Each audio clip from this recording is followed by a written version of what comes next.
análisis y reflexión sobre el ser humano y su mundo, con Enrique Rendón e invitados. Bienvenidas, bienvenidos.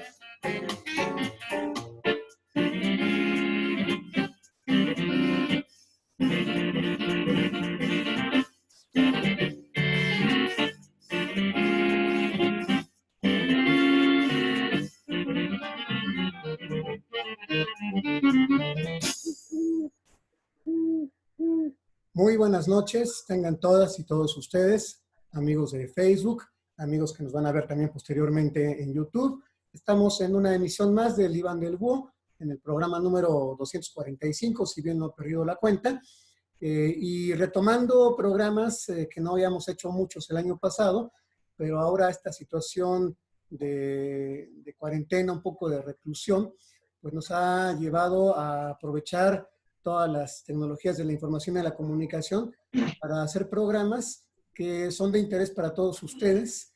Estamos haciendo una serie de programas sobre pensar la pandemia. Hicimos uno, digamos, como un introductorio que abordamos cuestiones generales. Ya hablamos sobre también pensar la pandemia desde el psicoanálisis, pero ahora nos toca pensar la pandemia desde la educación. Que también es uno de los sectores que han estado de alguna forma siendo muy afectados en el sentido de que de un día para otro perdimos nuestro lugar físico de trabajo en las universidades, secundarias, centros donde estábamos impartiendo clases. En una semana a lo mucho tuvimos que migrar o por lo menos dejar de estar en los espacios físicos para pasarnos a la educación a distancia y la educación online, con una serie de cosas que son muy interesantes. Algunos han sido buenos resultados, otros no tanto. Pero bueno, para esto tengo a tres grandes especialistas y amigos. Ya de hace algunos ayeres, vamos a empezar primero presentando a mi amiga Isela Segovia Magaña. Ya tenemos algunos ayeres de conocernos, allá, ya no digamos el año, pero nos conocimos como colegas en la Universidad del Valle de México hace ya algunos ayeres, y nos has acompañado pues, a lo largo de todos estos años, estos 8 años del programa, hablando de muchas cosas, de psicoanálisis, de cuestiones de Lacan, sobre la vigencia, ¿no?, de la clínica psicoanalítica, etcétera, etcétera.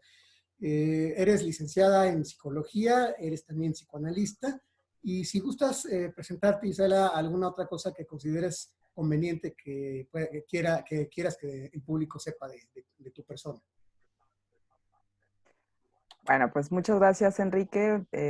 Pues mucho gusto de participar en este programa. Ya he participado en algunas ocasiones, ¿no? En el Diván del Búho, en otro espacio, pero bueno, ahora acá en esta plataforma y pues bueno, eso lo hace un tanto especial. Y sí, es cierto, nos conocimos hace muchos años en la Universidad del Valle de México. Y bueno, coincidimos, ¿no? Coincidimos, hicimos cosas interesantes por allá. Pues bueno, estudié psicología, estudié una maestría en teoría psicoanalítica, otra en estudios latinoamericanos, un doctorado en psicología. Me dediqué a la docencia durante muchísimos años. Digo, me dediqué porque dejé la docencia desde finales de 2017 y bueno, sin embargo, pues fue como mi actividad principal durante mucho tiempo y bueno, ahora me dedico fundamentalmente a la clínica, ¿no? Ahora a distancia también, ¿no? En este tiempo y bueno, pues tratando de llevar lo mejor posible, ¿no? Estos tiempos que estamos compartiendo todos. Pero bueno, gracias por la invitación. Pues bienvenida, Isela. Ahorita Gracias. vamos a empezar a abordar nuestro tema, pero vamos a presentar a nuestro amigo Eduardo Grajales. Eduardo estuvo con nosotros el programa pasado, donde estuvimos abordando los 8 años ahora sí que de aniversario, ¿no?, del programa. Y Eduardo y yo pues también ya tenemos algunos años de conocernos. Me llevaste a dar unas conferencias a la Universidad Autónoma de Chiapas para hablar sobre la violencia escolar desde la óptica psicoanalítica, y bueno, desde ahí empezaba nuestra relación. Pero tú tienes un currículum muy interesante, Eduardo. Yo sí quisiera que le comentaras al público un poco tu formación. Ahorita estás en la docencia, pero tienes varias licenciaturas y haces unos análisis políticos muy interesantes. Entonces, si quisieras presentarte, Eduardo. Pues antes que nada, muchas gracias por el espacio, Enrique. Gracias también ahí por permitirme conocer a gente tan importante como Indalecio y como Isela. Y pues bueno, yo siempre me voy a presentar como el fan de Iván del Búho. Como te comentaba la vez pasada, soy un fiel seguidor del programa. Y ahora me toca estar contigo, pues haciendo estas reflexiones que para mí son un honor, ¿no? Estar trabajando aquí en este interesante programa. Y bueno, pues con respecto a lo que me comentas, pues bueno, yo tengo una formación de docente, tengo una licenciatura en pedagogía y a partir de ahí me dediqué a la enseñanza, ¿no? Tanto en algunas universidades privadas, públicas y en el Colegio de Bachilleres de aquí de mi estado, que es el Colegio de Bachilleres de Chiapas. Y bueno, ahí ya ves que cuando uno se mete en estos procesos de educación, una cosa te va llevando a la otra, ¿no? Me dediqué un poco al periodismo, luego en fechas recientes estudié Derecho y Mercadotecnia, y bueno, ahí he ido combinando un poco de todo esto, pero básicamente mi perfil es orientado al tema educativo, y desde ahí pues hice una especialidad en la enseñanza de la historia de México en la Universidad Nacional a Distancia de México de la SEP, y recientemente también hice un diplomado en análisis de política educativa en el CIDE, y bueno, pues acá estoy, como bien dices, ahí hago un poquito de todo, pero todo enfocado al tema de la educación y particularmente a un modelo como es el modelo de la enseñanza virtual. Eh, He estado explorando mucho el tema de la tecnología educativa y bueno, hoy día es el boom esto de los nuevos esquemas de enseñanza-aprendizaje a través de las plataformas virtuales, ¿no? Entonces, me estoy procurando especializar en los ambientes virtuales de aprendizaje y por eso me interesa mucho este tema. Ok, Eduardo, pues muchísimas gracias por presentarte. Seguramente hay muchas cosas que tienes que decir. O incluso hoy en la mañana me mandaste una pequeña reflexión sobre educación que pues, ojalá luego nos pudieras platicar un poquito, que creo que es muy, muy interesante. Bienvenido. Y también tenemos a Indalecio Fernández Santoveña.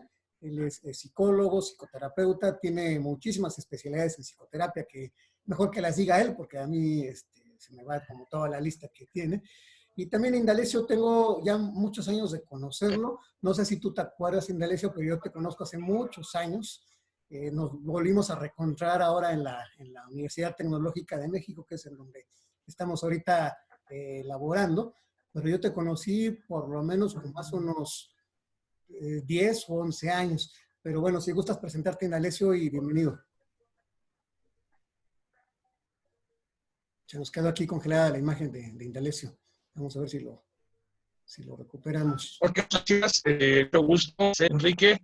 Yo soy licenciado en psicología por la UAM Xochimilco y ahí empecé mi formación en psicoanálisis. Yo me formé con los psicoanalistas argentinos de aquella éxodo argentino que llegaron a México y después di un brinco insospechado en aquel entonces porque me formé en psicoterapia familiar sistémica. Soy la primera generación de terapeutas familiares egresados de la UNAM, y esto es del año 90, y a partir de entonces pues me clavé en ese terreno, con una pequeña vertiente que fue precisamente hacer la maestría en psicoterapia Gestalt, con el doctor Salama, poco después, y más recientemente hice la especialidad en hipnosis ericksoniana, pero desde el 84 estoy dando clases a nivel licenciatura. He estado en la UDM, en la Autónoma de Zacatecas, en la UFRAM, en la Universidad de Puerto Izcalli, sí, no, pues en la UFRAM soy casi fundador. Incluso fui director de la Escuela de Psicología en el 2003. del 2003 al 2006. ¿Tú vienes de ahí, Y Isela? bueno, me he dedicado a eso. Sí. Y bueno, pues en este tiempo también he trabajado en la clínica, entonces, bueno, yo sí mantengo, por un lado, la docencia y por el otro lado, la clínica. Actualmente estoy trabajando en Infasi como formador de terapeutas sistémicos, del enfoque sistémico. Y bueno, doy clases en la UNITEC. Como decimos de cariño, soy maestro de carrera, ¿no? Corro por todos lados para llegar. Y entonces, ahorita que estamos en estos modelos,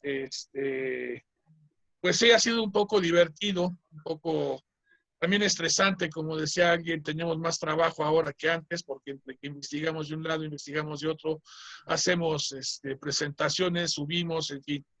Pero en este camino andamos. Y pues muchas gracias. Yo la verdad es que no conocía el diván del búho, me gustó el concepto, lo estuve analizando la semana pasada para acá. Y pues muchas gracias y muy agradecido porque me hayan invitado y esperemos que no sea la última vez. Y estamos dispuestos a aportar nuestro granito de arena. Sí, no te vas a librar de nosotros, estimado Indalecio. Serás bienvenido Encantado de la vida. en los siguientes programas. Vamos a entrar ya en materia.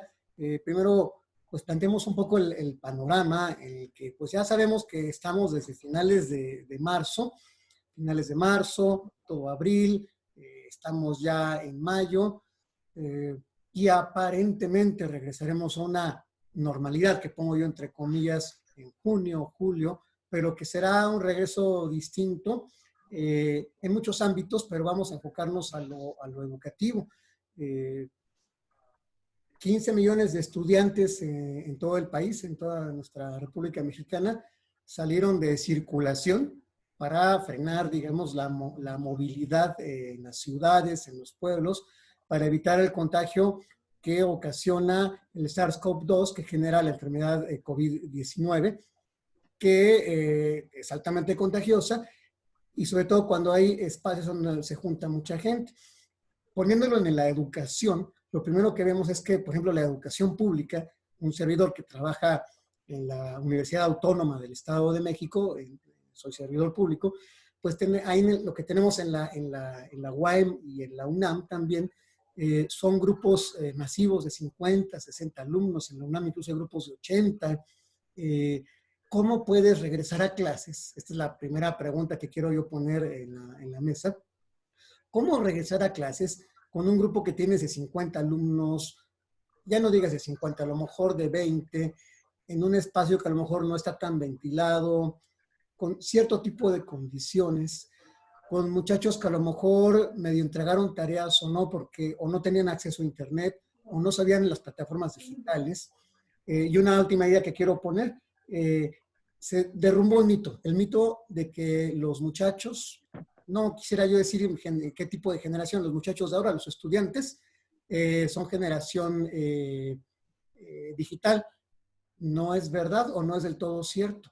Son nativos de Facebook, de TikTok, de Instagram, pero no son nativos de las plataformas educativas como Moodle, Seduca, Blackboard, Microsoft Teams, etcétera, etcétera. Ese mito creo que se viene un poco abajo porque los alumnos les ha costado mucho trabajo y también sumémosle que a los profesores que no eran en línea o a distancia, pues tampoco sabían manejar mucho todo esto. Los que ya éramos profesores a distancia y en línea, pues el trabajo que yo he tenido es más bien llevar a mis alumnos que eran presenciales al modelo en línea. Los que ya eran en línea ya trabajan, eso no me queda, no hay ningún problema. Entonces, quisiera saber como la opinión de ustedes. Si quieres, empezamos contigo, Isela, de este panorama y cómo lo ves tú.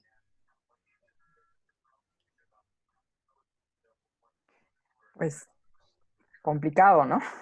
Complicado porque, bueno, es cierto, los primeros que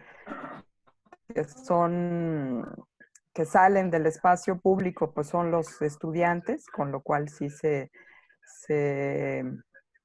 deja fuera, ¿no? De ese espacio público a millones de estudiantes y bueno, eso disminuye, ¿no? La movilidad y la posibilidad de contacto, aunque aparentemente los más jóvenes son, no son la población de mayor riesgo.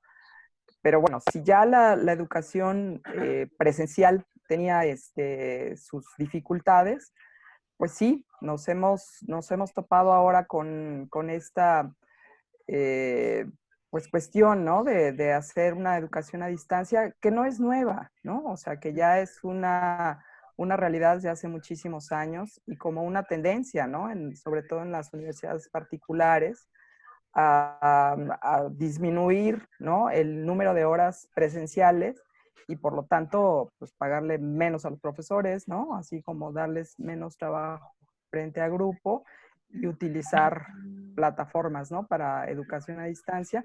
Pero bueno, de cualquier manera ya, pues sí era una realidad, pero sí, digamos que han aflorado, ¿no? Las dificultades que ya estaban ahí, ¿no? O sea, como bueno, sí, los alumnos pueden tomar clases a distancia, pero no todos tienen espacios adecuados, no todos cuentan con una, pues bueno, con una conexión, buena conexión en sus casas, tienen que compartir los dispositivos, ¿no? Las computadoras con sus hermanos, con los papás que también están trabajando desde casa, muchos de ellos. Y bueno, que esto que dices también, ¿no? Sobre todo los profesores más, los menos jóvenes, ¿no? Que no están habituados a trabajar de esa manera, pues han tenido como muchas dificultades y por ahí pues hay como muchos desfases y muchas carencias, pero de algo que ya estaba, ¿no? O sea, como que las desigualdades y las inequidades pues estaban ahí, solamente se han, acentuado y se han hecho como más evidentes en este aspecto. Pero sí, o sea, pensar que los estudiantes van a regresar a principios de junio a las condiciones en las que estudiaban normalmente, pues sí es como complicado por esto que dices, ¿no? Por la cantidad de alumnos que normalmente están en los grupos. Y bueno, ahí sí como que mantener distancia y ese tipo de medidas que van a ser necesarias y seguirán siendo necesarias, no sabemos todavía cuánto tiempo más, pues sí lo dificulta mucho, ¿no? De hecho, pues ya se han hecho ajustes a calendarios, ¿no? Para que pues realmente los estudiantes que han podido como tomar clases y seguir con sus cursos desde casa, pues no representen ¿no? como una desventaja para aquellos que no han podido, ¿no? Y entonces, bueno, pues sí, se recorren los calendarios y poco a poco se vuelven a reajustar. Pero, pues sí, cómo conservar ahí la sana distancia y cómo evitar, ¿no? Que haya nuevos contagios, sobre todo los que tienen que transportarse, ¿no?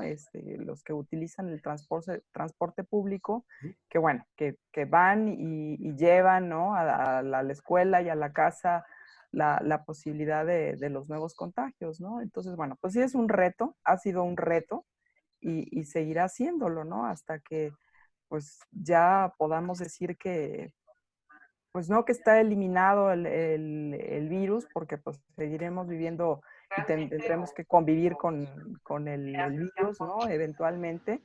Pero bueno, sí,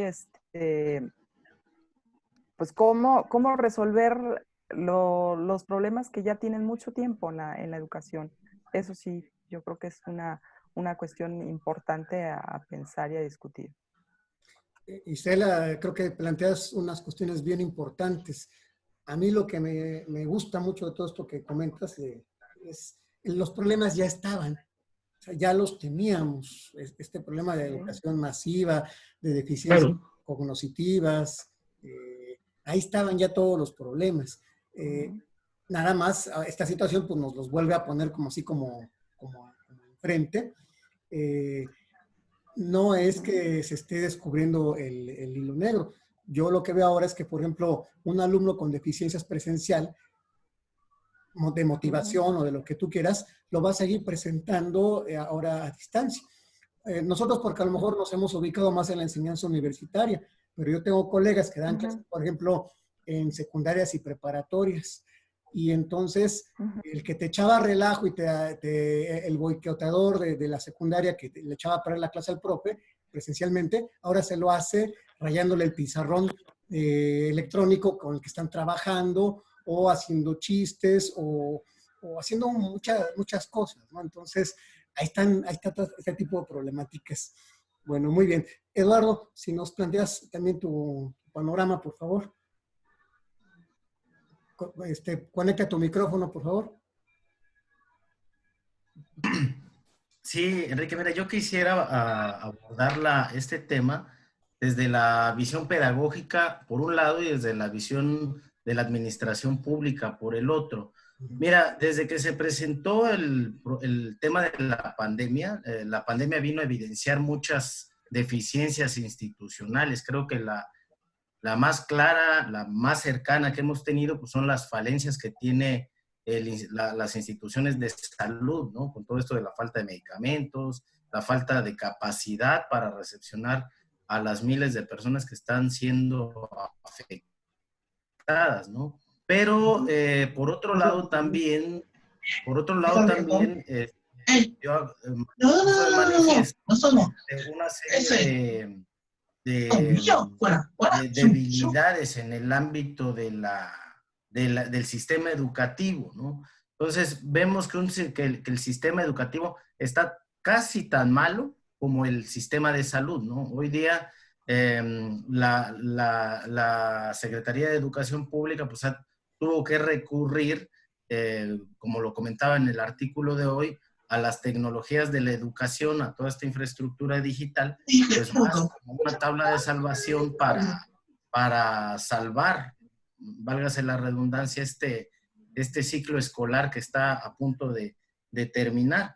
Entonces, desde la administración pública vemos que la pandemia ha evidenciado estas deficiencias, estas debilidades de nuestro sistema educativo, ¿no?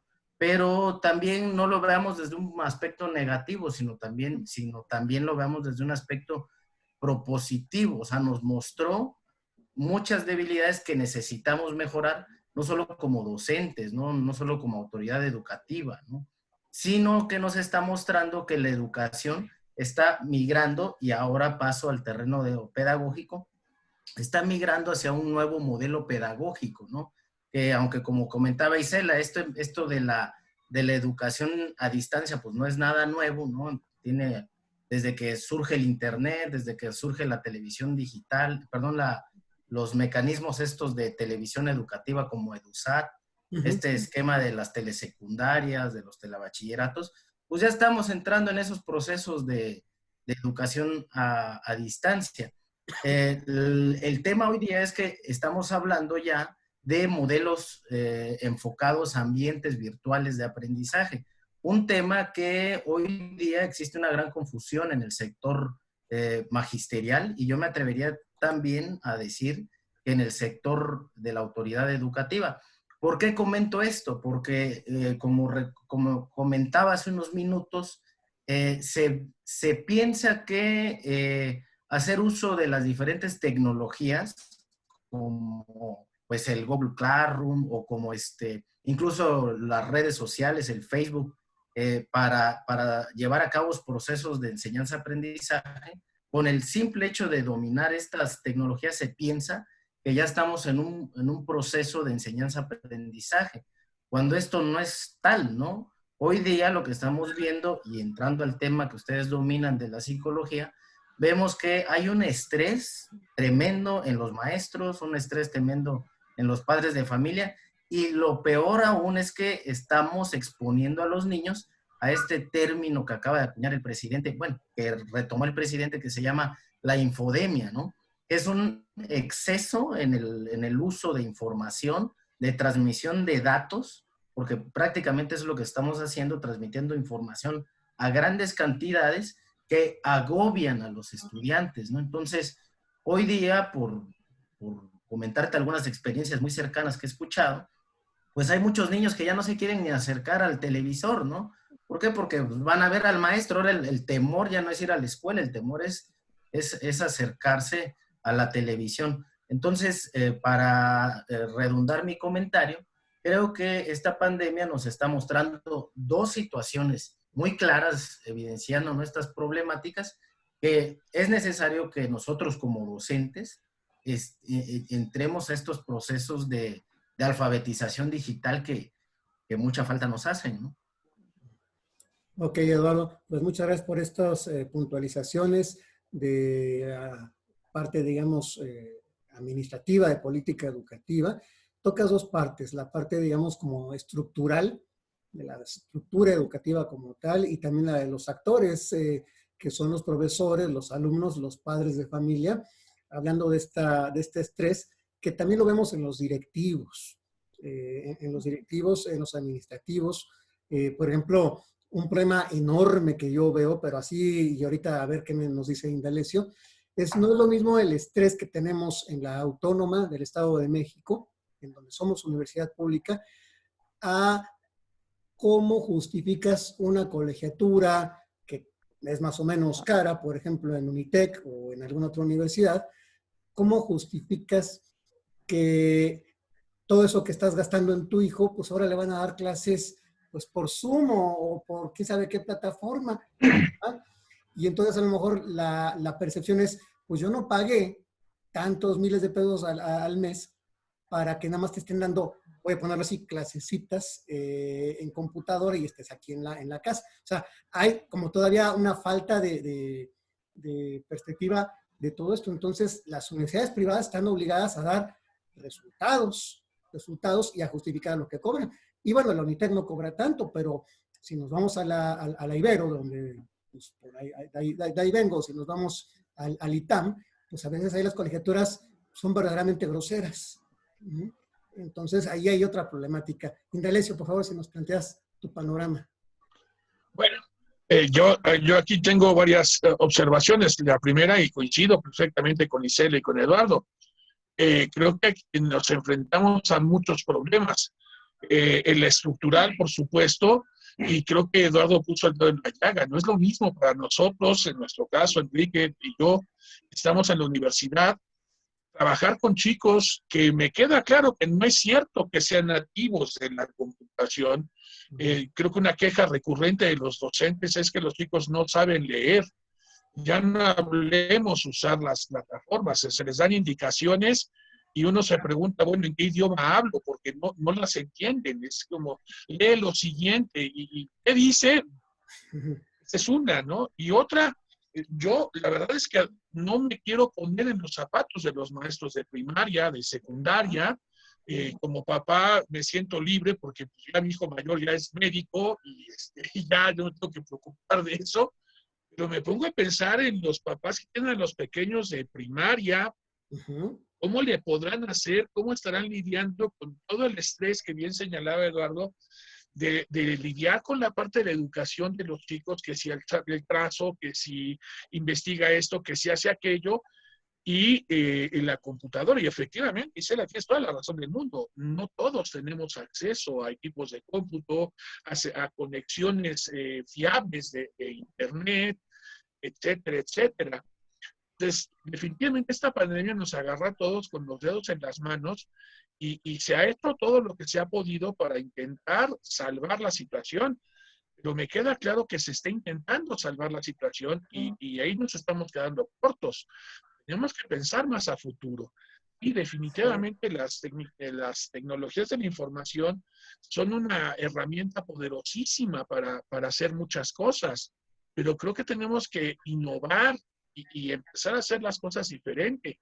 Lo que estamos haciendo hasta el momento es repetir lo que veníamos haciendo en el salón de clases. Obviamente no es igual. No es igual el contacto con los chicos cotidianamente al contacto virtual que estamos teniendo. Entonces tenemos que obligarnos a estrategias diferentes. Y otra vez, y creo que Eduardo puso el dedo en la llaga una vez más, ¿no? Este es un país de rezagos espeluznantes. Es decir, no nada más en el sector salud, en el sector educativo. Le pedimos a un país con 60 millones de pobres que se conecten a Internet. Pues habría que preguntarnos cuántas personas nos podemos conectar a Internet. Yo trabajo en una escuela, a diferencia de la UNITEC, que es una escuela privada, pero es de chicos, pues yo diría que clases marginales. El 90% de los chicos son chicos que trabajan, se pagan las colegiaturas, cosas por el estilo. Y la verdad es que mis respetos para ellos, porque están haciendo hasta lo imposible por mantenerse, pero son chicos que usan sus datos de Wi-Fi de sus celulares, que van al café internet a conectarse para la clase, cosas por el estilo, y hacen, insisto, lo que puedan, pero me pongo a pensar, y aprovecho de Eduardo está en Chiapas, me podrá confirmar más, pues yo no creo que haya mucha conectividad de Internet en Chiapas, y pienso en Chiapas, en Guerrero, en Oaxaca, que son las zonas más marginales del país. Entonces, pues sí está muy bonito que estemos aquí en Internet intentando hacer esto, pero ¿y esas zonas qué? Lo enseñamos, y con mucho respeto, Eduardo, señales de humo, pam, pam, porque no hay Internet ahí. Creo que tenemos que pensar en que hay dos Méxicos. Un México rural que no tiene todas estas cuestiones con las que estamos muy habituados, a este México citadino, en el que aparte yo hablaría también de que hay un México del Ibero, del ITAM, y qué padre que existan esos, ¿no?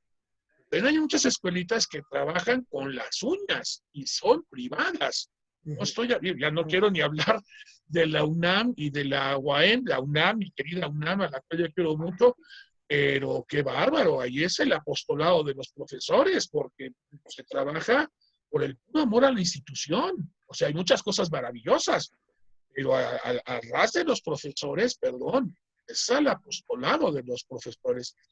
Entonces yo creo que habría que empezar a pensar en términos de cómo hacer estas adecuaciones y dejar de estar tapando el ojo al mato, que es lo que estamos haciendo, y realmente crear un sistema de educación virtual y un sistema de educación a distancia, que buenos intentos fueron EduSat y telesecundaria y telebachillerato, pero yo en lo personal los conozco, pero no conozco qué han hecho después de lo que nos quedamos. Yo los conocí en los 80s.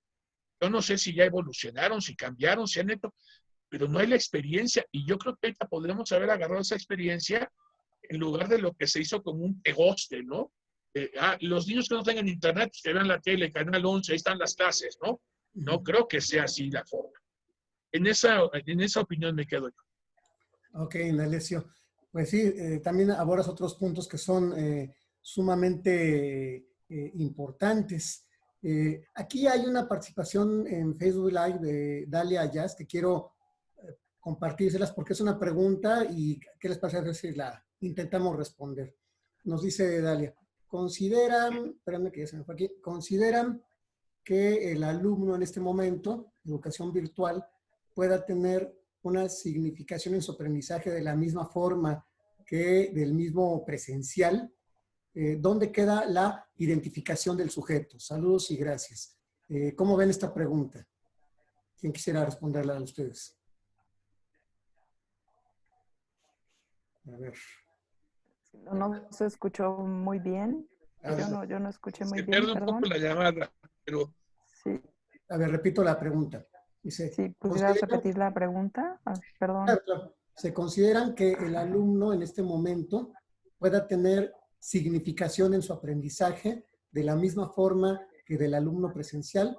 ¿Dónde queda la identificación del sujeto? Esa es la pregunta. Eduardo, ¿tú querías participar? Sí, no alcancé a escuchar muy bien la pregunta. Se entrecortó. ¿Es la misma que leíste o leíste una anterior? Es la misma. Yo aquí tengo el Facebook Live, es la misma. Sí, es la misma. Ahí en el Facebook Live está la pregunta. O sea, en pocas palabras es si el aprendizaje es lo mismo de forma presencial que de forma virtual. Bueno. No sé. Adelante, Eduardo. Bueno, vean, es evidente que no, ¿no? O sea, ambos modelos son totalmente distintos y tienen características propias. Como bien comentaba Indalecio, cuando estamos en la educación presencial, pues tenemos esta ventaja de que estamos dándole un seguimiento permanente al desarrollo de la clase o al avance cognitivo del estudiante, ¿no? Porque podemos estar interviniendo constantemente en su aprendizaje, es decir, si tiene alguna duda, inmediatamente la podemos responder. Y ustedes como psicólogos no me dejarán mentir que este contacto humano pues genera mucho más la emocionalidad, la motivación. Todo esto ayuda en el avance cognitivo del estudiante. Entonces, ambos ambientes son totalmente distintos. Ahora, yo quisiera hacer la aclaración de que ni uno ni otro es bueno o malo, simplemente que son totalmente distintos, son ambientes completamente distintos, pero tienen una finalidad que es el aprendizaje, ¿no? Entonces, retomando los comentarios que hacía Indalecio, pues cuando hablamos de una pedagogía virtual, cuando hablamos de una enseñanza digital, de entrada yo plantearía dos cosas, ¿no? La primera sería desmitificar esta idea, como bien lo comentaste, Enrique, de que a veces nos quedamos con la idea de que es solo, bueno, pues le van a dar clases ahí por el Zoom, ¿no? O tiene que mandar sus tareas por WhatsApp, ¿no? No es esto. O sea, el ambiente virtual de aprendizaje, si me permites comentarlo, es todavía más extenuante, la planeación es mucho más rigurosa, los mecanismos de retroalimentación tienen que ser mucho más precisos y por tanto el trabajo que se hace en el ambiente virtual, pues yo me atrevería a decir como docente de educación en línea y como estudiante de educación en línea, que incluso en mi caso muy particular lo veo más provechoso en el ambiente a distancia. ¿Por qué? Porque esto te permite, el estudiante puede tener una propia autogestión de su aprendizaje, siempre y cuando el maestro haya construido muy bien toda la ruta pedagógica. Porque si se trata nada más de estarle, ahora sí, de estar simulando que uno enseña y que el otro aprende, pues vamos a caer en lo que estamos viviendo actualmente. Entonces, de ahí retomaría el comentario anterior de que por eso hoy día los maestros, pobres los maestros, la verdad es que pues ya no saben ni qué hacer, porque por un lado están fungiendo como papás en su casa, y por otro lado tienen que lidiar, pues no con uno, o sea, son 30, 40 con los que tienes que trabajar. De verdad que no es un trabajo nada sencillo, ¿eh? Sí, y esto que comentas, habría que hacer la distinción entre la educación en línea, online, y la educación a distancia. Por ejemplo, yo soy maestro a distancia de alumnos que ya tienen un trabajo y que están comprometidos con su carrera. Son alumnos de 30, 40 años que tienen un proyecto de vida, que ya tienen familia, y son alumnos exageradamente comprometidos y brillantes. Entonces, pero son o sea, un alumno a distancia o un buen alumno online se construye. Aquí no tuvimos tiempo de construir a nadie de los que venían presenciales. El que era buen estudiante presencial está pudiendo aprendiendo a ser un buen estudiante en línea. Y el gran error que creo que ha habido es pensar que los maestros presenciales, iban a dar su clase igual que como la daban ahora en el Zoom. Creo que esa es la cuestión. Isela, ¿nos quisieras comentar algo sobre esto que estamos ahorita diciendo? Claro. Sí, yo creo que estamos entre lo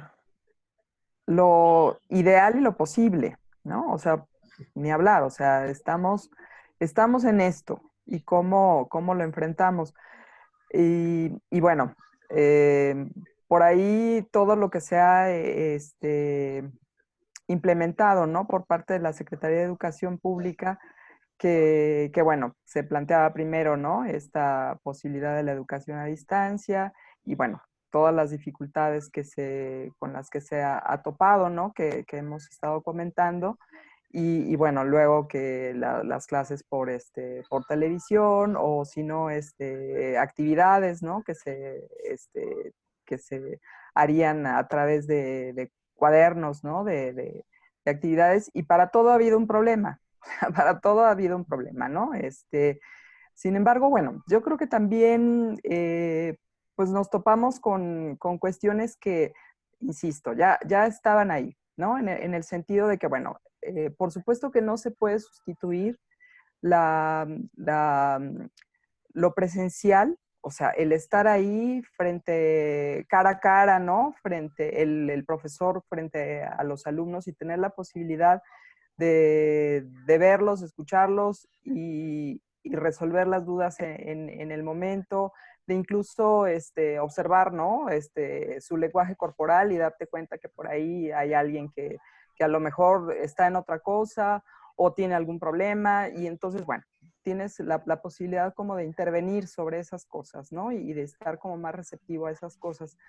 Que no ocurre, ¿no? Cuando estás frente a un aparato y, bueno, no sabes ni siquiera cómo están los estudiantes del otro lado, ¿no?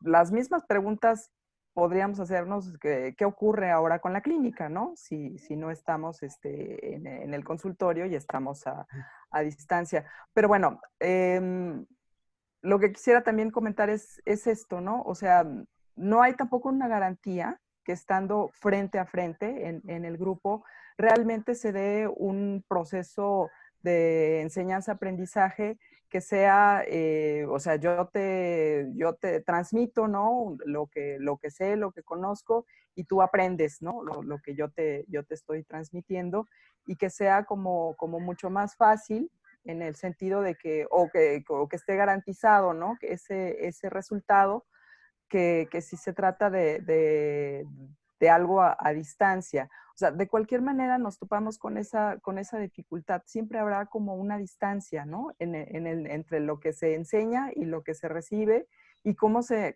procesa y cómo se elabora, ¿no? Esa enseñanza. Entonces, bueno, también pensar, ¿no? Que de pronto el ambiente en el que están los estudiantes puede ser de mucha tensión, ¿no? De padres que están ahí tratando de mantener sus empleos, algunos a lo mejor ya no los tienen, ¿no? Y que haya demasiada tensión en la casa porque pues ahora están conviviendo muchas más horas, ¿no? O bueno, ¿no? Todo esto que se ha exacerbado, la cuestión de la violencia, ¿no? Dentro de las casas.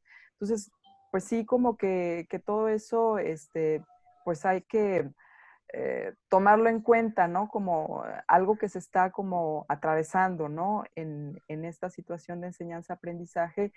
Y ojalá que quedaran así como muchas enseñanzas como esto que de pronto se plantea como algo ideal, ¿no? Así que después de que esto pase, vamos a hacer una sociedad distinta y todos los individuos también vamos a tener la oportunidad de ser diferentes y vamos a tener un mundo distinto y bueno, pero finalmente, o sea, ¿qué nos va a quedar de todo esto, no? Así como, ¿qué lograremos, no? Como recuperar, ¿qué lograremos como incorporar, no? A esa nueva situación o esa normalidad, ¿no? Que vamos a recuperar en algún momento.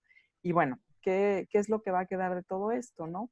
Pero bueno, finalmente, pues las cuestiones que están ahí y que pues incluso cuando regresemos, ¿no? A esa supuesta normalidad, pues algunas van a seguir existiendo, ¿no? Gracias, Isela. Esto que dices, me quedo con, ¿qué vamos a aprender? ¿Aprenderemos algo de todo esto? ¿Aprenderemos la lección o seguiremos igual para querer regresar a las mismas cuestiones en la educación, en la ecología, en la salud, en todo? Pero bueno, ahí lo dejo. Indalecio, por favor, me gustaría escuchar también este punto de vista tuyo. Gracias. Bueno, en cuanto a la identificación, me queda claro que no. O sea, es muy difícil. Yo creo que aquí tendríamos que hablar de dos, quizás tres tipos de estudiantes a distancia, como bien señalas. Y yo creo que la educación así a distancia, y al menos en mi experiencia, el grupo de estudiantes adultos, como bien señalas, es uno que se cuece aparte, porque hay una motivación diferente, hay una intencionalidad diferente, etcétera. El grupo que yo llamo de los estudiantes tradicionales, que es el donde yo hablaría de dos grupos, que básicamente, y mi experiencia es con adolescentes, adultos jóvenes, pues como que lo han tomado más en el sentido de, por ejemplo, un grupo sería el de, no queda de otra, pero yo no me sigo, o sea, termino porque ya pagué el curso, pero no voy a seguir porque no cubre mis expectativas, incluso la parte de la socialización, porque muchos estudiantes, bueno, al menos desde mi punto de vista, van a la escuela por el roce que tienen con sus compañeros, por la convivencia que hay con los compañeros, y eso se pierde totalmente en este modelo, ¿no?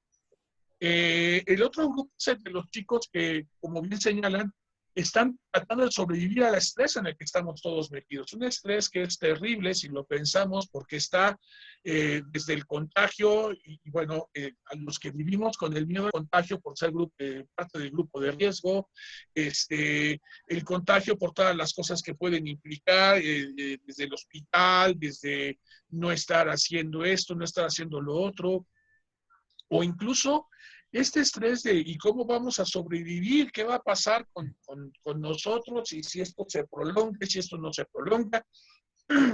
Y yo creo que en este sentido lo que les importa es que están aprendiendo, están como llenando el expediente nada más que aprender.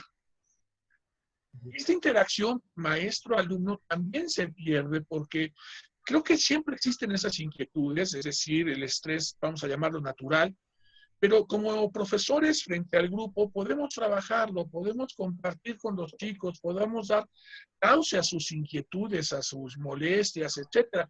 Pero en este caso el contacto es bastante impersonal. Y bien las plataformas como Zoom, como la que queramos mencionar, pues nos permiten estos intercambios frente a frente.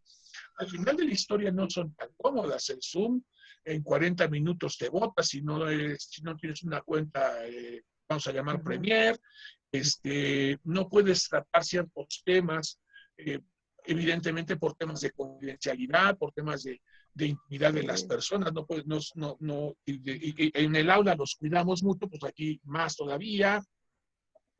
El tiempo es reducido porque ya tienen otra clase y no podemos esta parte de, bueno, dile al maestro que te espere tantito o cosas por el estilo. Entonces, es muy, muy complicado, ¿no? Y lo que decíamos hace un momento también, tenemos realmente estas capacidades. Yo por eso decía, creo que tendríamos que pensar en este modelo y perfeccionarlo. Sí, creo que respecto a la pregunta de si habremos aprendido algo, pues mi experiencia, tanto lo que yo veo con mis vecinos aquí donde yo vivo, con lo que veo en las noticias, no, creo que no hemos aprendido nada. O sea, mi visión en ese sentido es bastante catastrófica, ¿no? Nos dicen, no salgan, hay colas para comprar pasteles para las mamás, fiestas aquí, fiestas allá, bueno, o sea, hasta que caigan como moscas entonces, ¿no? Pero incluso la actitud de algunos gobernantes, de algunas personas en el sentido de que se mueran los que se tengan que morir, la economía hay que reactivarla, ya hay que seguir la vida, dices, oye, Entonces yo creo que yo me gustaría pensar que sí vamos a aprender algo. Yo en lo personal creo que hay mucho que aprender de esta experiencia, insisto, creo que habría que reorganizar el sistema educativo, reorganizar este sistema visual y virtual de educación. Me parece una estrategia fantástica para que muchas personas que de otras maneras no podrían tener acceso a la educación lo tengan. Pero, insisto, hay que hacer un lenguaje propio, hay que hacer un lenguaje de este medio, no estar adaptando los lenguajes. Me queda claro que ante la emergencia no quedó de otra, pero sí creo que habría que hacer esta parte de nuestra propia dinámica y el propio lenguaje de este sistema de educación, ¿no? Porque sí se puede dar la identificación, pero tendría que hacerse desde otra perspectiva. Ok, Indalecio. Sí, estoy de acuerdo con todo esto que comentas. Y cuando hablas de estos tipos de alumnos, también habría que hablar de tipos de docentes. Hay docentes que están en línea de hace años o que son a distancia y que se cuecen aparte. Y hay profesores que, pues, la situación los obligó a mudarse a la parte en línea. Y pues como han podido, lo han hecho. A lo mejor unos con una muy buena intención y otros, pues igual que los alumnos, tratando de sobrevivir y pidiéndole a ver a qué poder regresar a como estábamos antes. Déjenme, leo una intervención de Alex Pérez López, que me parece bien interesante. Nos dice a los cuatro, no están abordando el tema del diseño instruccional. Las herramientas virtuales son extensiones y apoyos para el docente. A través del proceso de desarrollo instruccional podemos acortar las brechas que exponen. ¿Quisieran dar alguna opinión acerca de esta observación que hacen sobre el diseño instruccional? Eduardo, por favor. Bueno, ahora sí que le voy a hacer de abogado del diablo, ¿eh? Vale, vale. Vean, hemos hablado mucho de la educación en línea, de si es buena o mala, pero yo partiría del planteamiento que nos hace la persona que te hace el comentario, porque aunque viene, si bien es cierto lo que dice Indalecio de que el modelo digital educativo tiene sus falencias, ya que uno de los elementos que resulta afectado es esta socialización con los demás.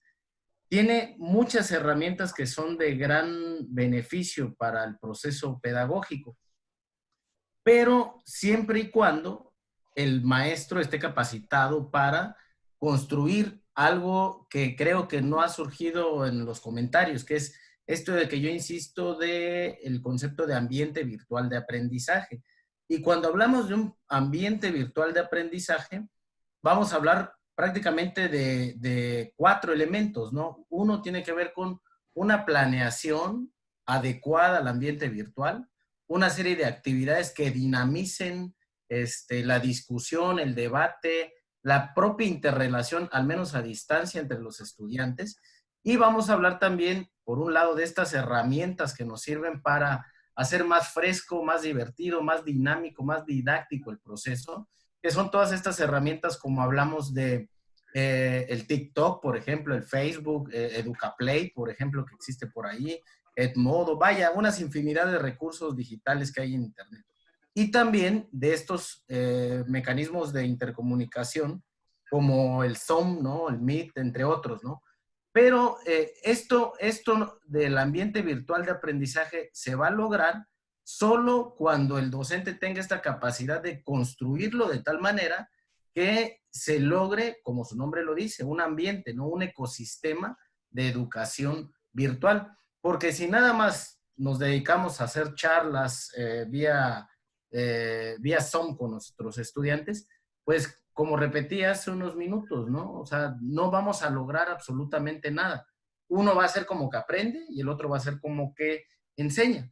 Entonces, yo considero que efectivamente, como comentaba Indalecio, hay que perfeccionar este esquema porque de verdad que desde mi visión y ahora sí haciendo como una prospectiva sobre hacia dónde vamos en educación, yo creo que la educación digital vino para quedarse y va a ser ya algo que no solo las instituciones públicas, ¿no? Sino las instituciones privadas cada vez ya están dando pasos agigantados ante esta nueva realidad que nos enfrentamos. Y te comento algo, por ejemplo, en la política educativa de la nueva escuela mexicana, del nuevo gobierno, una de las herramientas principales, bueno, una de las habilidades principales que debe desarrollar tanto el docente como el alumno son las habilidades digitales. Y acá es cuando nos encontramos con un grave problema que, como hemos venido comentando, bueno, tenemos una analfabetización digital tremenda, pues, ¿no? Entonces, ante esta situación, sumada a la falta de infraestructura, la brecha tecnológica, pues tenemos un reto bastante grande que hacer en materia no de maestro-alumno, sino de política educativa, de sistema educativo, que se le van a tener que invertir varios millones de pesos, varias investigaciones para ver cuál va a ser la ruta a seguir en estos momentos. Ok, Eduardo. ¿Alguno de ustedes, Indalecio y Isela, quisieran comentar algo? Sí, sí, Adelante. definitivamente y totalmente de acuerdo con Eduardo. Hace falta girar totalmente y sí, insisto, el diseño instruccional tiene que ser más ad hoc y efectivamente hay que preguntarnos cuántos de los que nos dedicamos a la docencia somos analfabetos funcionales porque no sabemos usar estas tecnologías. O sea, qué padre, hagamos todo esto, suena maravilloso y yo suscribo todo lo que dijo Eduardo. Pero la gran pregunta es quién lo va a hacer, quién sabe, porque docentes, que son los que están al frente de todo esto, a duras penas sabemos usar las computadoras, ¿no? Yo aprendí sobre la marcha a usar Classroom, pero al más puro estilo de cómo funciona esto. Ahorita ya hasta les doy consejos a mis compañeros, ¿no? Pero la primera vez que yo me planteé, dije, caramba, ¿qué es esto? Afortunadamente tengo un millennial en casa que me dijo, a ver, papá, se maneja así, y entonces en un tutorial de 2 horas ya aprendí. Pero ¿cuántos tenemos esa ventaja? Esa es la gran pregunta, ¿no? Definitivamente tenemos que tener una capacitación docente en la que primero aprendamos a dominar nuestro aparatito y después ya podamos pensar en términos de diseño institucional, instruccional y todas estas cosas. Pero como estamos haciéndolo ahorita, insisto, yo creo que sí, la verdad es que un aplauso y un reconocimiento a mis colegas docentes que están intentando sacar el burro de la barranca, pero se está haciendo como Dios lo da a entender y no creo que esa sea la forma. O sea, como emergencia pasa, pero ya como algo que se deba de mantener y trabajar hacia el futuro, habría que empezar desde, a ver, espérense, ¿qué nos hace falta y a dónde queremos llegar? Sí, totalmente de acuerdo. Isela. Pues digamos que dentro de las muchas cosas que habrá que revisar es esta, ¿no? O sea, cómo sí, digamos que es la tendencia, ¿no? Hacia cada vez más, más tiempo, ¿no? De educación a distancia, pero bueno, sí, como perfeccionar las herramientas, perfeccionar esto que han comentado, ¿no? Tanto Eduardo como Indalecio, o sea, la interacción posible, ¿no? Entre maestro y alumno, como para que no se pierda esa parte que es valiosa y además insustituible, ¿no? Pero que por otra parte también ha sido la posibilidad de que mucha gente siga teniendo como pues educación, ¿sí? Y capacitación, ¿no? Porque pues se imparten cualquier cantidad de cursos, ¿no? En línea, en todos los niveles y que bueno, eso ha posibilitado que mucha gente siga como teniendo este tipo o acceso, ¿no? A este tipo de contenidos y de información. Entonces, bueno, por ese lado, sí es algo pues que va a quedar, pero sí que necesita como perfeccionarse y que también esto es algo que va a impactar el mundo o que ha impactado el mundo del empleo, ¿no? Muchas de las personas bueno, ya desde hace también mucho tiempo trabajan desde casa, pero que parece que el espectro se está ampliando, ¿no? Que incluso habrá empresas que ya no regresen, ¿no? A los espacios físicos y que sigan trabajando desde casa porque eso también resuelve muchas cosas. O sea, por ejemplo, ya no rentar un espacio, ¿no? Donde tener a todos tus empleados, ¿no? Físicamente y que, bueno, pues eso le pasa también el costo a los propios empleados porque tú tienes que pagar, pues la luz, la conexión a internet y bueno, la herramienta, ¿no? Como la computadora. Pero bueno, finalmente, pues son cuestiones que también están impactando el mundo del trabajo, ¿no? Pero que pues esperemos, ¿no? Que esto sirva como para perfeccionar, ¿no? Esto que ya está avanzado y que bueno, pues que sirva esto como la posibilidad de tener una mejor calidad, ¿no? En la enseñanza, aunque nunca se va a poder sustituir el contacto, ¿no? Que se tiene, ¿no? En la educación presencial, ¿no? O sea, no se puede sustituir. Pero bueno, finalmente, pues es algo que es una realidad y algo que, pues en este momento, pues es lo que tenemos, ¿no? Esta pandemia nos vino a pegar en donde más nos duele, que es en el contacto con el otro, el tema de la otredad, que eso nos dará para otro programa, pero hablando de los chavos que van a socializar en la preparatoria, en la secundaria, en la universidad, pues le están dando también en algo que duele, porque el contacto también nutre y también se aprende, hay un proceso, hay un currículum no hecho que es parte de la formación en esta parte presencial. Voy a leer un comentario de José Martín Pérez Villamil, que me parece muy bueno. Dice, buenas noches. Como docentes de nivel superior, ¿qué alternativas de evaluación sugieren para valorar el trabajo realizado con los estudiantes sabiendo de las deficiencias estructurales que han comentado en esta conferencia. ¿Qué opinan de esta pregunta? ¿Qué sugerimos? ¿Qué alternativas para evaluar esta parte que se ha dado por plataformas digitales? Adelante, Eduardo. Bueno, fíjense que, digo, esto es como una recomendación.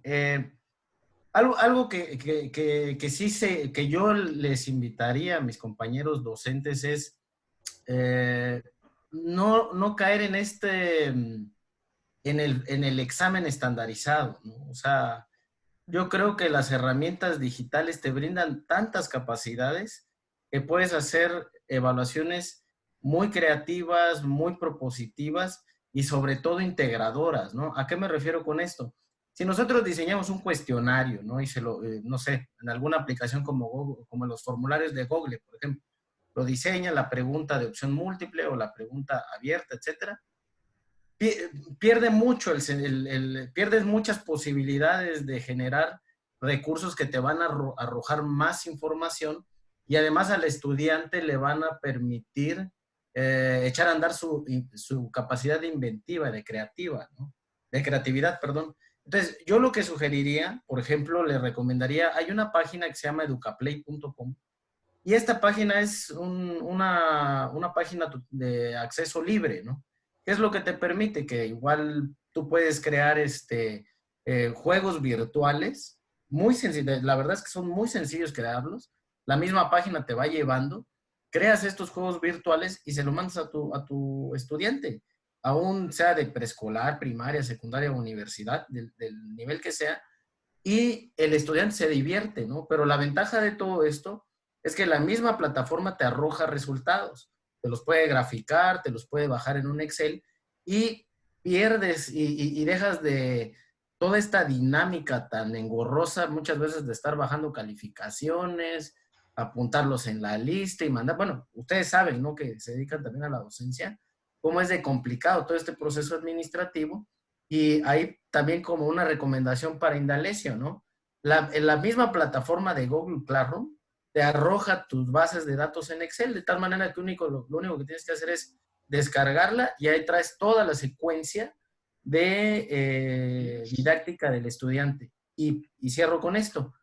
Otra de las ventajas es que replantea el concepto de la evaluación. Antes la conocíamos como una evaluación de carácter punitivo, como se le conocía, ¿no? Que es con el fin de señalarle nada más las debilidades al estudiante. Pero con esto, ahora tú le puedes entregar al estudiante una retroalimentación de dónde está bien y dónde está mal, de tal manera de que el estudiante entre en ese proceso de metacognición y diga, a ver, en esto salí mal y lo puedo mejorar, de tal manera que sí cierras este círculo que es evaluación con un fin de mejora y de retroalimentación. Ok, muchas gracias, Eduardo. Ahorita te voy a hacer una pregunta, pero quisiera escuchar a Indalecio y a Isela. ¿Quién comenta? Bueno, totalmente de acuerdo y gracias, Eduardo, por la recomendación. Sí, creo que aquí topamos con otro tema, que es lo que tú llamas eufemísticamente el proceso administrativo y que yo le llamo la burocracia aplastante de la educación. Que si la evidencia, que si es... Estoy totalmente de acuerdo. Y los chicos son muy creativos y el día que podemos salirnos de esa burocracia aplastante nos llevamos unas sorpresas impresionantes, ¿no? Decir algo, yo pensaría en que nos entregaran una cápsula de TikTok resumiendo alguna parte de lo que vimos, pero evidentemente está ya el cuestionamiento administrativo de cuáles son los parámetros, etcétera, etcétera, etcétera, ¿no? Incluso acabo de tener una experiencia en otra escuela en que yo he diseñado una evaluación y no hubo que hacer un examen precisamente con el formulario de Google Classroom, ¿no? Y nada de ensayos y de un debate o cosas más creativas y más de universidad, por cierto, ¿no? Entonces, yo creo que, y estoy de acuerdo, yo creo que aquí podríamos explorar y toparnos con unas sorpresas maravillosas, porque la tecnología nos da para. Sin embargo, venimos con estos esquemas decimonómicos, casi yo creo que desde Agustín de Hipona, no, el alumno tiene que repetir como perico lo que yo dije, si no está mal. Entonces, esa es una de esas cosas que yo decía, el lenguaje que tiene que desarrollarse con estos modelos. ¿Cómo evaluaría yo? Híjole, pues, ¿a quién evalúo para empezar? Al maestro que fue muy creativo al hacer sus presentaciones, al maestro que buscó por todos lados videos, etcétera, o al maestro que abrió un debate y una mesa de análisis con sus estudiantes y los dio. O sea, creo que es un tema de muchas aristas y yo creo que aquí tendríamos que topar con esa burocracia que creo que todos los docentes nos tiene más que hartos, ¿no? De que así y asado. Y créanme que entiendo la necesidad de tener un rigor para la evaluación, pero de repente siento que somos más papistas que el Papa, dirían algunos, ¿no? En Así este es. afán de ser rigurosos. Esa sería mi contribución. Y gracias, ya tomé nota. Eduplay.com dices, ¿verdad, Eduardo? Ahorita que acabemos, me voy a meter a explorar. Sí, de hecho, Gracias, Eduardo. Nancy Stephanie Morales está diciendo, disculpen, ¿podrían repetir el nombre de la página en donde se hacen juegos educativos para los alumnos, por favor? ¿Cuál era, Eduardo? Se llama EducaPlay. Si Educaplay. quieres abrir. EducaPlay. Educaplay.com, muy bien. Aquí la estoy apuntando ya. Ok, muy bien. Gisela, ¿nos quieres hacer un comentario? También, ¿no? De nuevo, pues sería muy bueno, ¿no? Como implementar este tipo de evaluaciones creativas, pero bueno, sí recuerdo, ¿no? Todavía mis tiempos en la universidad que cualquier cosa que se saliera de los parámetros que la universidad establecía era un problema, ¿no? Y como, sobre todo al final, ¿no? Toda esta cuestión de las evidencias y, no, que era tremendo, ¿no? Y bueno, sí creo que hay como una complicación, sobre todo con esas materias que son más prácticas que teóricas, ¿no? O sea, como yo creo que se está perdiendo, ¿no? Como esa parte en materias que pues requieren, ¿no? De otro tipo de cuestiones que no son meramente teoría y conocimiento teórico, ¿no? Pero también pensar en todo el trabajo que están teniendo los profesores, ¿no? O sea, que de pronto, pues bueno, sí es como mucho más fácil calificar, ¿no? Calificar exámenes objetivos, ¿no? Porque, bueno, pues finalmente no hay una gran cantidad de respuestas, sino un número limitado de respuestas nada más. Pero que, bueno, pues si hacer como este tipo de evaluaciones más creativas, pues no sé si pueda como incrementar la carga de trabajo también para los profesores, ¿no? Pero bueno, igual seguramente tiene sus ventajas, porque bueno, hacerle el examen tradicional, pues el riesgo es que pues los estudiantes puedan ahí recurrir a los apuntes y bueno, pues ya no hay como la posibilidad de estar realmente evaluando si aprendieron o no aprendieron, ¿no? Porque bueno, pues no puedes controlar eso, ¿no? Que en un salón de clases sí podrías, ¿no? Pero bueno, otro de los retos, ¿no? Otra de las cosas que hay que anotar ahí y pues la verdad es que, pues sí, el reconocimiento para aquellos profesores que se están, pues los que se esfuerzan siempre, ¿no? Así como hablaban de los estudiantes que están pudiendo, ¿no? Como llevar a cabo estas clases en línea de una manera así como comprometida, involucrada y demás. Lo mismo ocurre con los profesores, ¿no? O sea, los profesores que están ahí como honestamente preocupados, ¿no? Porque sus estudiantes aprendan, pues también, ¿no? Como pudiendo implementar este tipo de, tanto de enseñanza como de evaluación que pudiera ser como más, más significativa y pues como que tenga unos resultados como más efectivos, ¿no? Ok, Isela, muchas gracias. Vamos ya a nuestra última ronda de conclusiones, porque el tiempo se va de volada cuando está uno platicando cosas tan interesantes y todo con tan buenos amigos, personas tan brillantes. Eduardo, si quisieras darnos tus conclusiones de este programa, con qué te quedas, qué mensaje das final para el público. Bueno, Primero, yo regresaría y mi conclusión sería con el tema que abrí al principio de mi intervención.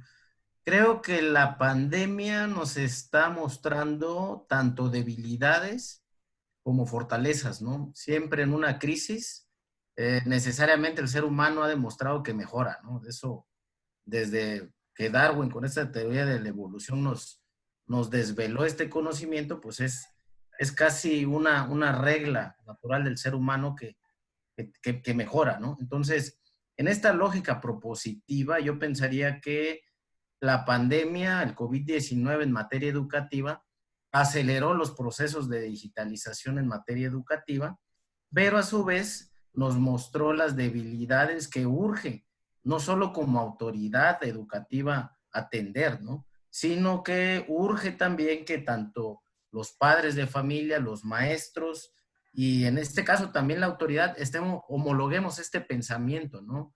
Hablemos el mismo lenguaje y comprendamos que la educación digital, los ambientes virtuales de aprendizaje, ya son una realidad que nos alcanzó y que por tanto debemos ya de romper con estos mitos que existían hasta en la pedagogía tradicional y también saber que debemos emprender nuevas dinámicas, ¿no? Con esto que comentaba Indalecio, ¿no? De que, bueno, yo como maestro empiezo a aportar nuevas cosas en materia tecnológica, pero al final la autoridad educativa cada mes me va a pedir mi acta impresa y llenada a mano, pues entonces no hay ninguna coherencia, ¿no? Pero siento que este pensamiento, estos análisis, son parte del proceso de transformación y como ustedes mejor que nadie, como psicólogos lo saben, el ser humano no aprende las cosas de manera inmediata, ¿no? Es un proceso paulatino, va a llevar su tiempo, meses, años, pero considero que al final esto de la educación digital va a ser ya una realidad que nos va a brindar muchas ventajas y con esto cierro el comentario, porque va a brindar ventajas que el sistema educativo actualmente no puede lograr, que es la cobertura, la gratuidad y la accesibilidad, ¿no? Entonces, ahí están los retos importantes para una nueva política educativa y esperemos que esta nueva administración pues esté a la altura de estos nuevos retos. Pues muchísimas gracias, Eduardo, por este cierre que nos compartes a todos. Indalecio, por favor, tus comentarios finales. Pues yo creo que aquí tenemos un gran motivo de reflexión. Sí es cierto, creo que esta es una gran oportunidad de hacer las cosas diferentes y coincido y espero, igual que Eduardo, que este gobierno esté a la altura, que sean capaces de quitarse de encima ese burocratismo que asfixia tanto a la educación y tengamos la capacidad de pensar de una manera distinta, como decimos de cariño algunos, pensar afuera de la caja. Yo creo que este es el gran momento de pensar afuera de la caja y aprovechar este impulso, esta inercia que nos está mostrando esta pandemia, que efectivamente nos está enseñando tanto lo mejor como lo peor de cada uno de nosotros. Entonces, aprovechemos este impulso, aprendamos mucho y empecemos a construir estas nuevas posibilidades. Esa sería mi conclusión. Y retomar la idea de, bueno, yo creo que esto nos permite, insisto yo mucho en esto nos permite crear una nueva forma de acceder y efectivamente esto hace, este modelo de educación nos va a permitir llegar a los que de una u otra manera no tengan acceso y entonces eso va a democratizar y va a poner un piso un poco más parejo. Todos podamos acceder a la educación, que es de alguna manera la gran igualadora de todos como sociedad. Indalecio, pues muchísimas gracias por esta conclusión que nos compartes a todas y a todos. Isela, por favor, tu conclusión final. Claro que sí. Pues bueno, ahorita recuerdo un meme que anduvo circulando ahí muy al principio de que empezamos este confinamiento, ¿no? Que decía, he visto muchas películas sobre pandemias, pero en ninguna daban clases en línea, ¿no?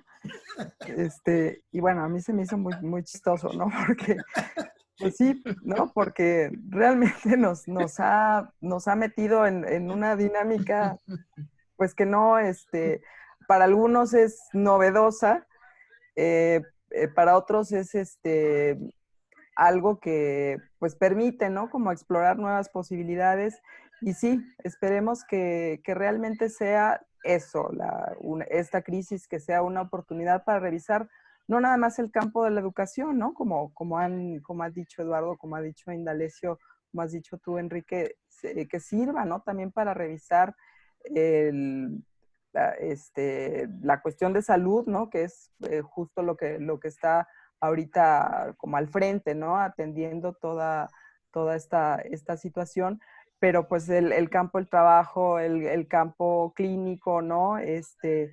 Y que bueno, pues es oportunidad, ¿no? Como para revisar muchas cuestiones en lo colectivo, también en lo individual, ¿no? Y que, pues bueno, algo quede de todo esto. Lo que sí es cierto es que no vamos a ser iguales, ¿no? Sea como sea ese resultado, pero que no vamos a ser iguales. Y además vamos a regresar así como con mucha precaución y con miedo, ¿no? Y que eso nos va a llevar todavía un buen tiempo, ¿no? Transitar, ¿no? Hacia esa supuesta normalidad que también tiene mucho de cuestionable, ¿no? O sea, vivir situaciones como esto de estar hacinados, ¿no? Ese contacto físico que ahora extrañamos, que de pronto pues era pues asfixiante, ¿no? Y amenazante en algunos ambientes, ¿no? Sobre todo para las mujeres, ¿no? Pero bueno, pues esperemos que salgamos lo mejor librados de todo esto y que sirva para muchas cosas, y entre ellas, pues revisar todo el sistema educativo y la forma como se lleva a cabo este proceso, ¿no? Isela, muchas gracias. Yo cierro con un comentario de Silvia Mendoza, aquí que nos apunta en el Facebook. Dice, el reto de todos los actores educativos es transformarse, rompiendo paradigmas e incorporando los recursos digitales en la práctica educativa. Excelente programa, un saludo a sus invitados, un saludo para todos. Pues agradecido contigo, Isela, Indalecio, Eduardo, por su valiosísima participación, por habernos regalado su tiempo, porque esto lo hacemos de una manera totalmente desinteresada, pero poniendo un granito de arena para poder pensar la pandemia desde la educación, para poder metabolizar. Por eso esta serie de programas se llaman Pensar, porque Wilfred Dion dice que si podemos elaborar, metabolizar lo que nos está sucediendo, pues podemos transformarnos y definitivamente, como dice Isela, no vamos a ser los mismos, pero si no vamos a ser los mismos, no seamos los mismos, pero de una manera evolucionada o más positiva o más constructiva, etcétera, etcétera. Pues nuevamente muchas gracias al público que se conectó y pues ya entramos con nuestra cortinilla de salida y agradecerles a los tres su valiosísima participación, queridos amigos. Muchas gracias. Al contrario, gracias, Enrique, y mucho gusto. Al contrario, muchas gracias y mucho gusto. Mucho gusto. Vamos pues. Que estén muy bien. Hasta luego.